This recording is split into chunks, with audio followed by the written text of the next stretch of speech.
Okay, so done some things different. First, you really can't see, but there's a lot more fresh charcoal bricks in there.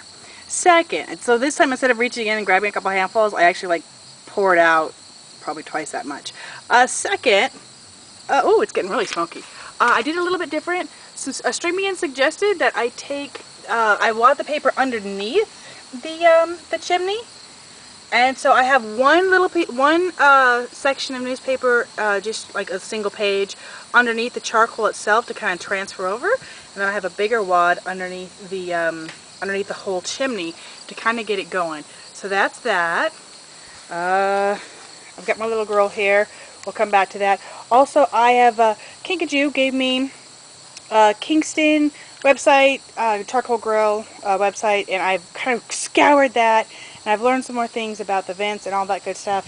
And so we are going to get this steak on here really, really soon. Oh, I love seeing the smoke. Alright, be right back. Oh, baby. Okay, this is looking good. You can see where it's getting white. Huh, look at the pile of charred. Okay.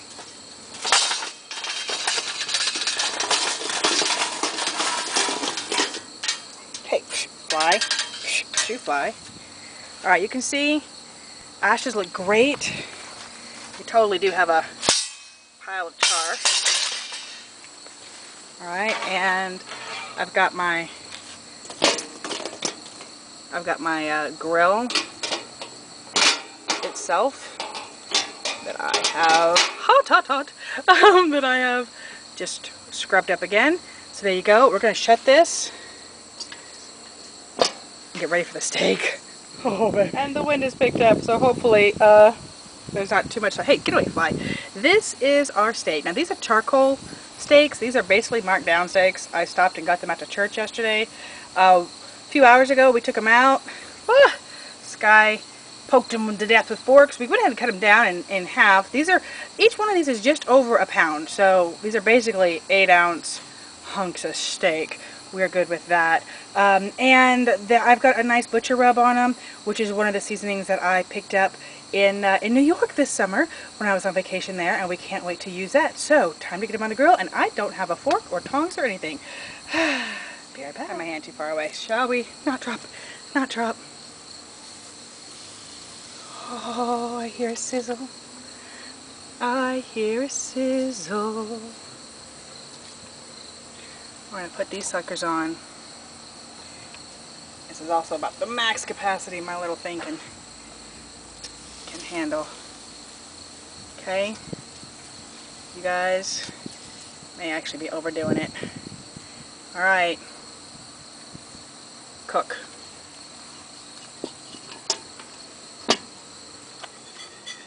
Okay, now do you know what I've done in here? You put oil. Right, there's a couple tablespoons of oil, a couple tablespoons of butter. As the oil melts, just kind of work the flour into it.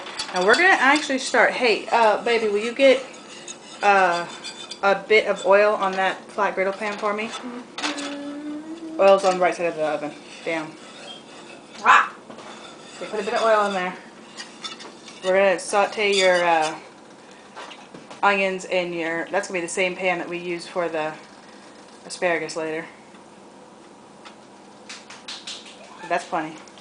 Alright, I need you to drop this cut onion onto there. Nibbe. That's weird. Nibbe. Need you to put that, and then she's opened a can of mushrooms. I need you to drop that on there too, and just kind of saute that over there. Why don't you have anything extra in here? Because it's like, not. Okay, now that's actually why I did it that way. Most of the time, your recipes call for equal amounts of flour to your oil, right? But I often find that we need a little bit more oil to flour. So I would suggest, now that's going to break down and get loose as it gets hot, but I would suggest you go ahead and do another dab of oil. It's actually coming together better. Okay. Now the butter's melting. Now it's melting, okay. But you need to be aware. Look, I left the flour out, and I left the and I left the oil available. Okay. So meanwhile, you're going to have to get the heat on that too, baby. I know. I saw. Alright, so you can kind of saute that. Now normally I would saute that in this pan, set it aside, and then we would get going. But I figure since Nibby got here, we can just throw the whole thing together and she could be sauteing on the side. Okay. This is going to be a mushroom gravy. Now, normally we start with, what's the first thing you think of with the gravy? Water. Drippings. Drippings. Yeah, you gotta start with the oil and the drippings and stuff like from a turkey or something. We don't have any of that because we're grilling. Yeah, you might still want to touch more oil, but it is getting there. So we're going to so it's fine. Basically, all that is you're using the natural fats that you've got off of whatever meat you're cooking. Yeah, pepper. Oh, yeah. Of course we have pepper. Oh. I was moving everything off the table. Okay. It's right there in a row. Yeah. So now you're going to keep, you want this to get more liquidy. This is the roux, right? This is the roux. You want to get more liquidy, and you want it to get darker. How does flour liquefy? Oh. It's kind of cool. It will. It kind of breaks down, and it will get a little bit liquidy, and you want, basically you're cooking out the raw flour taste, okay? And the flour is the thickening. You're just cooking out the raw flour taste. Here, you want that one? Now we're not going to, just the teeniest bit. And I've just got basic vegetable oil. And drop. Stop. Now, you know when we do the curry, we're making the curry butter on the side. It's the same exact thing. When I'm making Thanksgiving gravy from the turkey, it's the same exact thing, only we've got turkey drippings and bits of meat and onion and stuff to start with. So that's it. You're just going to let it go. And eventually the color's going to change and it's going to break down a little bit. And you're trying to cook out that raw flour taste. Now you may not remember when I made bad gravies, but Nibby remembers some whopper bad gravies. And you could taste you could taste the flour was raw. You could taste that sort of, it didn't or it would be way too chunky, or it would be way too liquidy. Chunky. Okay, I'm going to pause this and go check on the steaks. This is actually beautiful. You want that sort of a really rich peanut buttery. you gotta stir it, honey. Don't forget up there. Yeah, working.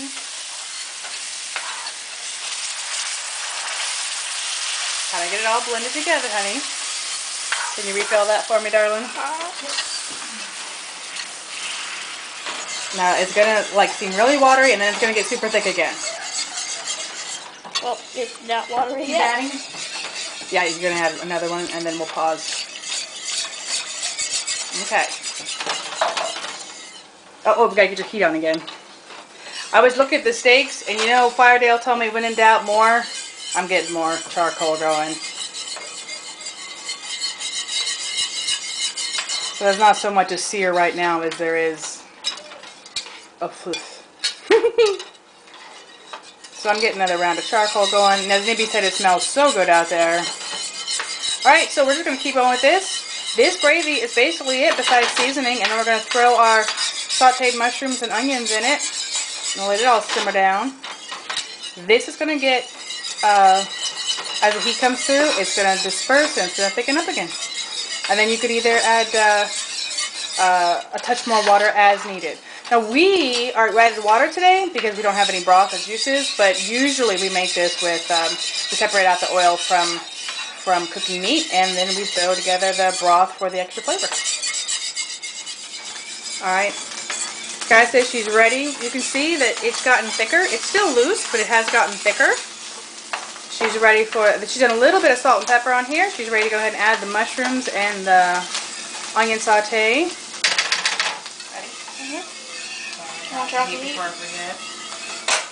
Okay. In the pot. And that's literally just one can drained. It's a full-size can, you know. Drained mushrooms. And a couple of slices off of an onion that are diced up. You can see it's going to continue getting thick. And you could actually switch out from the whisk now to just, you know, a large spoon, a ladle type spoon. Right. Yeah. Because at this point, you really want the whisk to be sure you don't to avoid the lumps, to really work in all of your pieces. Stuff like that. Yeah, that's perfectly fine spoon to switch off to. And then you can just stir it in, and again, it's going to keep simmering. As it starts to get close to the thickness that you want, turn your heat way down or off, because remember, in carryover, gravy will always get thicker. It's almost at that point. And you can see that it's, that I like. yeah, exactly. And that's what you want to get the roux darker for. You want to get the roux that nice peanut butter color, because if you have it really, cayenne. sure, if you have it really, really blonde, you want to grab the cayenne for her? Yeah. Even the spice rack, spice shelf. If you do it really, really blonde, then you end up with, it's not like a milk gravy blonde. You end up with that raw flavor. All right. You're kind of coating the back of the spoon. Let me. I'm nervous about this. I don't want it to melt. I just realized that this is a spoonful. Okay. It's in a clear container with a blue lid. Okay. So you can see that It's got duct tape that says cayenne. you can see that it's coming together really nicely. She's a champion. You can also see my laundry, or not laundry, my vacuum.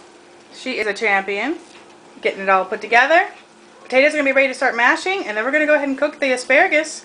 I'm gonna go check on the steak though. All right, guys, gravy is perfect. It's slightly thick, slightly thicker than it needs to be, but it's really, really tasty. They have a little bit of cayenne in there. So you guys, did you put some garlic or anything else in it? I saw garlic and onion. Yeah. Okay, then we've got our asparagus over here.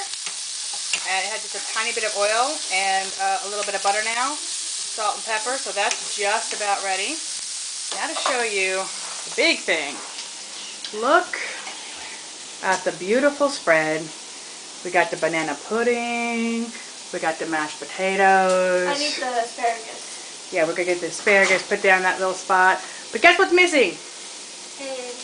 Steak. Hey. Steak is not done. The steak is very bloody. I'll have to wait a little bit. You like steak. Alright, there they are. And on one hand, they look great. On the other... I should have too much meat at once. Yeah, I did too much. This one, I mean, look at that. That's raw. That's raw. These two look pretty decent. These two look pretty decent. These two are so done. So I'm actually going to finish them off on the stove. And I'm not too worried about that. I think 2 pounds of meat on my little tiny grill was just too much. We needed to just do 2, and that would have worked a lot better. So there you go. Did not work out so good. But, are we really smacking each other over asparagus? She's eating the heads only. Okay. She's eating the heads. Eat the whole... Oh, you just did! You just took a bite and put it back down! Oh Oh! No, stop. no! The best part. That doesn't mean you get them. Oh, you greedy little bugger. Okay, I need some for myself. Alright, so it's sizzling on the oven. You can hear I'm just sort of pan cooking them. Maybe failing at opening things. Yeah, Wibbly wobbly. Wibbly wobbly, tiny runny. So, the steaks are up. Mistakes were definitely made. They got pan cooked, but oh my goodness. It's not dark. Give it to me. Give it to me. I'm just... Got it open. I got it open. No, you got the top open. Wow. Just like that. What am I going to... We loosened it. Oh, for this you. is totally on top of the pepper. Look at that. That pepper makes a pretty rockin' stand. We did all the work on that, by the way. Oh, I did know. all the work on that. Yeah, we did all the work on that. You just I knew you guys we were... already got it. You know I'm the strongest one here. Give me a break. Whatever. Oh. Whatever. You guys can't even say that with a straight face. You know. Oh, sure. Who opened that sucker? Me. We did. You just finished it. Bitch! Oh! What? So what? What's that? The B word? I thought so. See, it's perfectly done. Alright, so we are eating our steaks just to, these are the ones for the pan. I actually have this one outside because I wanted to go ahead and kind of caramelize that side and get some of the thick middle bits. You can see how they look. Delicious. Anyway, it wasn't as planned, but the show must go on and we have steak. Ha! I'm not sure how well you can see it, but I just want to point out this is slightly, just slightly pink. Not gray at all. Was that a ginormous belch? No, that was my nom. Mm-hmm. Oh, that was your nom. My nom. Wow. So what do you think? Steak. Nom steak. I think, you know what, it ended up, are you getting any of the charcoal leaf from, you know, are you getting any of the grill? You know, It's perfect. it did cook a little bit. It would have been better if we could cook the whole thing on the grill, but you know, we're learning. We're learning. It does seem very tender. It's perfect. It does seem very tender. Somebody did an excellent job forking the meat to death. She said that was her favorite part. Just like kill the meat. She was stabbing it, stabbing it. I am really scared for your future. Anyway, it turned out really good. You can see we have just, you know, chowed down, and I may be the first person to get a serving of the banana pudding. I'm sure I will not be the last, because they just look at me like, my pudding. That's because that's because they got the first steak that came up. Oh my goodness, what? You're gonna choke. She's scary. You're all mini-me's, that's what's scary.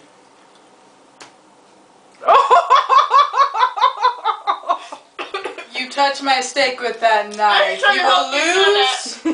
You will lose some part of something. Okay, not your boob. Okay. We have some of that to lose. Just saying. What, I said we. You all coming it from me. Okay, we're ending this now. I'm probably going to cut that last part out. I'm sure I'll cut that last part out. Bye! My steak now. Time for my steak.